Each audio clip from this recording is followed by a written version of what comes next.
एका वेळेस पंढरपूर जवळ एक भक्त राहत होता, पिप्राय नावाचा. तो दररोज विठोबाचं नाम घेत असे. पण एक दिवस तो आजारी पडला. पाय चालत नव्हते, मंदिर दूर होतं, पण मनात भक्ती होती.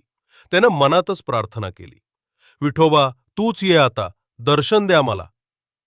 आणि काय आश्चर्य, त्या रात्री विठोबा स्वतः त्याच्या घरी आला. काळ्या दगडी स्वरूपात, हात कंबरवर ठेवून हसत उभा राहिला. पिप्पळाच्या डोळ्यात अश्रू आले.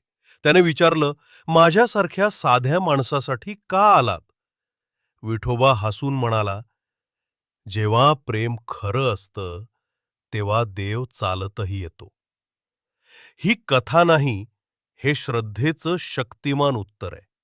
विठोबा भक्तासाठी कधीच दूर नसतो. हरिभक्तांसाठी विठोबा कधीच दूर नाही. पांडुरंग हरी राम कृष्ण हरी.